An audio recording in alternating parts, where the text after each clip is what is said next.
बहुत समय पहले एक छोटे से गांव में मोहन नाम का एक लड़का रहता था। उसकी आंखों में सपने थे, लेकिन जिंदगी में कठिनाइयां भी कम नहीं थीं। वह अपनी माँ के साथ रहता था और रोज जंगल से लकड़ियां काटकर बेचता था ताकि उनका घर चल सके। मोहन बहुत सीधा, मेहनती और ईमानदार था। एक दिन जब सूरज अपनी रोशनी बिखेर रहा था और पक्षियों की मधुर आवाजें जंगल में गूंज रही थीं, मोहन अपनी कुल्हाड़ी लेकर लकड़ियां काटने निकला। काम करते करते अचानक उसकी कुल्हाड़ी उसके हाथ से छूटकर पास के गहरे तालाब में जा गिरी। मोहन हक्का बक्का रह गया। उसने तालाब में झांक कर देखा, लेकिन कुल्हाड़ी कहीं नजर नहीं आई। उसका दिल बैठ गया, उसकी आंखें भर आईं और उसने अपने आप से कहा, हे भगवान, अब मैं क्या करूं? यह कुल्हाड़ी ही तो मेरी रोजी रोटी का साधन है। अगर यह नहीं रही तो मैं और मां भूखे मर जाएंगे। परेशानी से भरे मोहन तालाब के किनारे बैठ गया। तभी पानी में हलचल हुई और उसमें से एक तेज रोशनी निकली। मोहन ने देखा कि एक दयालु देवता तालाब से प्रकट हुए। उनकी आंखों में करुणा और स्नेह था।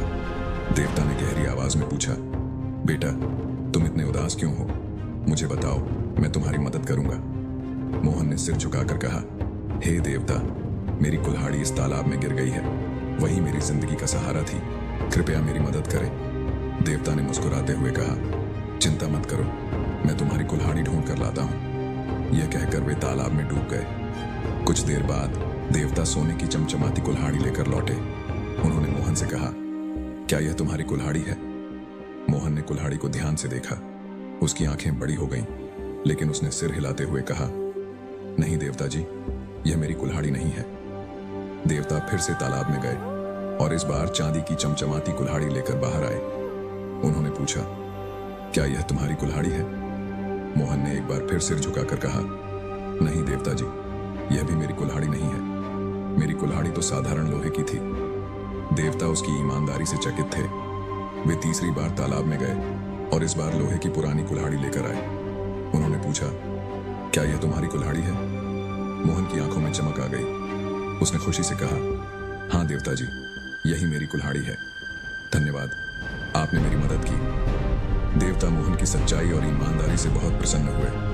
उन्होंने कहा, बेटा, तुम्हारी ईमानदारी ने मुझे प्रभावित किया है, इसीलिए मैं तुम्हें इनाम में सोने, चांदी और लोहे की तीनों कुल्हाड़ियां देता हूं। जाओ, इन्हें बेचकर अपने जीवन को सुखी बनाओ। मोहन ने सिर झुकाकर विनम्रता से कहा, देवता जी, मुझे इनाम नहीं चाहिए, मुझे बस अपनी कुल्हाड़ी ही चाहिए। मैं मेहनत और ईमानदारी से अपना जीवन जीना चाहता हूं। मोहन की बात सुनकर देवता की आंखें चमक उठी। उन्होंने कहा, तुमने लोभ से बचकर सच्चाई का रास्ता चुना। जाओ, तुम्हारी ईमानदारी तुम्हारे जीवन को खुशहाल बनाएगी। यह कहकर देवता अदृश्य हो गए। मोहन अपनी कुल्हाड़ी लेकर घर लौटा। रास्ते भर उसकी आंखों में खुशी के आंसू थे। उसने अपनी माँ को सारी बात बताई। माँ ने उसे गले लगाते हुए कहा, बेटा, तुम्हारी ईमानदारी ही तुम्हारी सबसे बड़ी दौलत है, इसे कभी मत खोना। उस दिन के बाद मोहन की मेहनत और ईमानदारी ने उसका जीवन बदल दिया। गांव के लोग उसकी सच्चाई और सरलता की मिसाल देने लगे। इस कहानी से हमें यह सीखने को मिलता है कि सच्चाई और ईमानदारी हमेशा फल देती है। चाहे परिस्थितियां कितनी भी कठिन क्यों न हो, हमें कभी सच्चाई का साथ नहीं छोड़ना चाहिए। जो ईमानदार होता है, भगवान भी उसकी मदद करते हैं। दोस्तों, यह कहानी हमें एक बड़ी सीख देती है। अगर आप भी इसे मानते हैं तो इसे शेयर करें और दूसरों को प्रेरित करें।